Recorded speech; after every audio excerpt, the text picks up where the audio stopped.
I want you to imagine yourself on a bridge. It's not a high bridge, but underneath it is deep water. So deep you can't see the bottom. Then life comes along, walking up to you, tells you to sink or swim, and pushes you into the water. You fall and splash into the water. The first thing that hits you is how icy cold the water is. It's freezing. You're disoriented. You try and swim desperately, trying to find the surface so you can breathe. You're scared and desperate. Finally, you make it to the surface. When you get there, the bridge is gone. You've been washed away. The water's cold, and there's only more of it in all directions. No land in sight, no boat in sight, no people in sight. You're alone. How do you feel? What you're feeling right now, you've felt this way before. I can almost guarantee it. You felt this isolated and scared and angry and afraid. You weren't literally in deep icy waters, about to drown, unsure of what to do. But it felt just like it, all the same. You have felt this way before, even in the middle of a crowd. At some point or another, you've been pushed off the bridge into the icy waters and told to swim. There are many moments in life that feel like this. First time you lived alone, your first major injury, your first job, or even when someone you were close with has died. Not an exaggeration to say that it feels like you're drowning in moments like these. Feeling alone and isolated, being unsure of what to do, natural. It's equally natural that you hope and pray that someone will come along and help you. More often than not, you're left alone to sink or swim. Then you have to try find dry land on your own. Otherwise, you'll drown without help or hope in sight. Many times in my life, I have felt like this. I felt like I was drowning. No one came to help me. During my return to faith, no one taught me what Christian beliefs were. No one showed me how to pray or what it meant to worship God. No one even taught me how to read the Bible or what those stories really meant. No one offered to help me. I just sort of had to figure it out on my own. More often than not, in my whole life, I have been left to my own devices to just figure it out.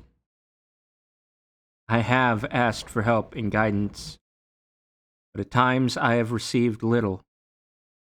I have had to figure most of it out myself. This has been a constant theme in my life.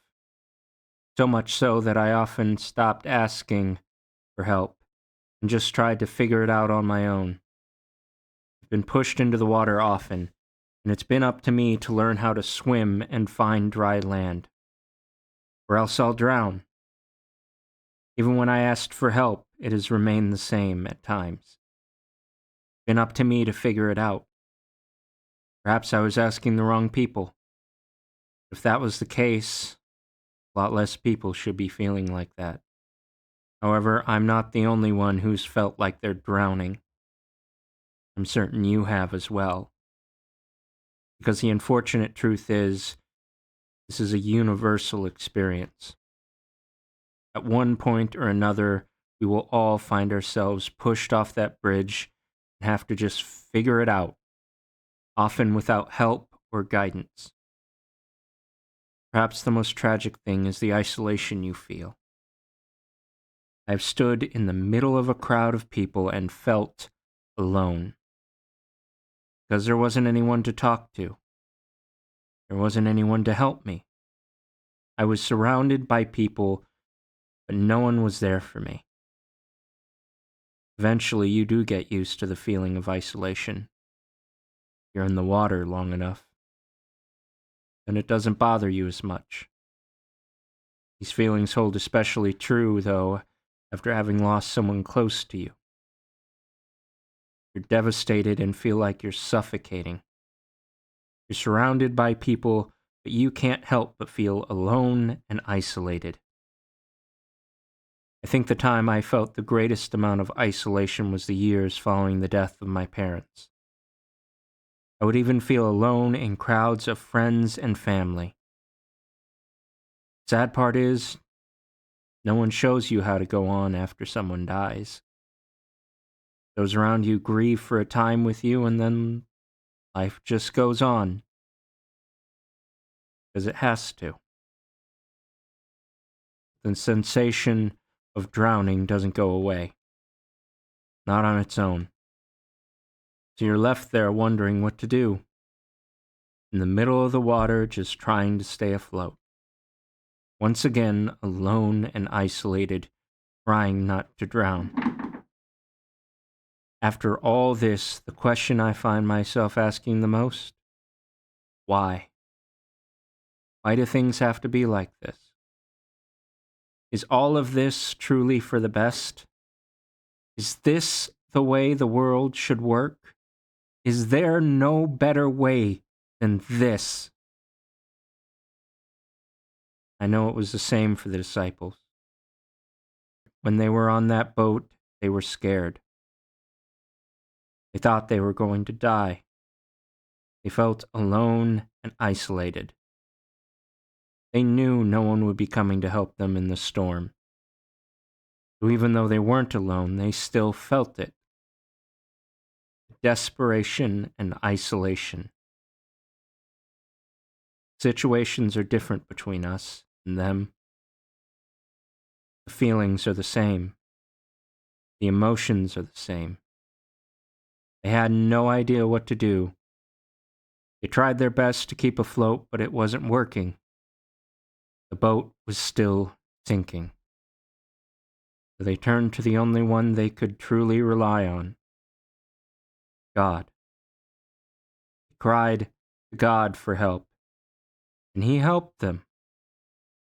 He stopped the storm with a wave of His hand and brought them to the dry land. Now, in this story, where was God? Where was He in the disciples' story? Was God sitting on dry land on the other side waiting for them? Was God up in heaven just watching the situation unfold?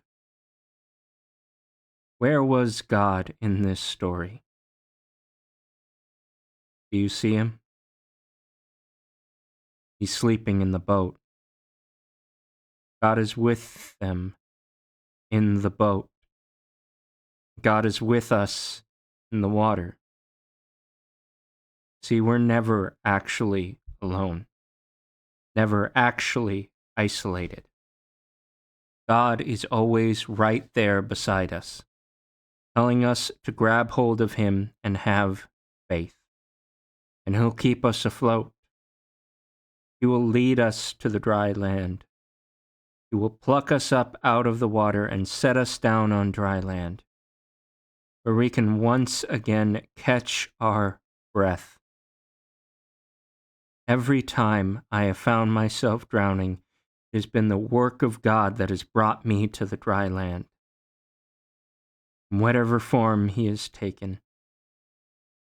Sometimes He's been a person or a thing, sometimes a prayer, sometimes He's just been there for me.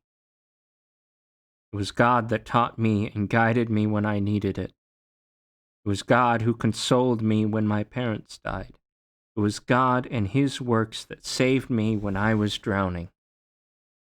It was God and His works that saved you from drowning. There is more here. Let's take a look back at our scripture one last time. When the disciples cried out to Jesus, they were dying. Jesus stood up, stopped the storm, and brought them to dry land. Jesus saw the disciples panicked, worried, and afraid, and he chose to do something about it. Jesus could have let the storm rage on. It wasn't going to hurt or kill them, but instead he chose to stop it. Jesus wasn't drowning here in the story. It was fine. The disciples were drowning. Jesus was on dry land in that boat. The disciples were in icy cold, deep water. Jesus saw that the disciples were drowning, but he didn't let them drown. Instead, he helped them to dry land. So I ask you, is it possible for us to do that? Can we, like Jesus, help those who are drowning? You can go anywhere in this world and find people who are struggling. Some of them are in churches, some of them on street corners. They are all over the place. And I don't think we have to sit by and let each other figure it all out on our own.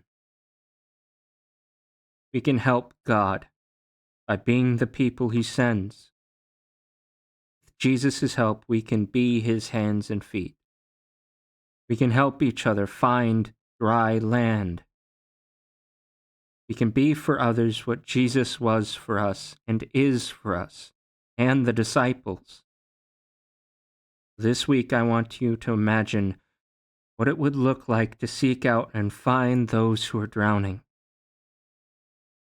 Imagine what it would be like to help people find dry land so that they can finally breathe easy again. Imagine what it would feel like to see a boat on the horizon that's on its way to help you. Imagine what it'd be like to be the person driving that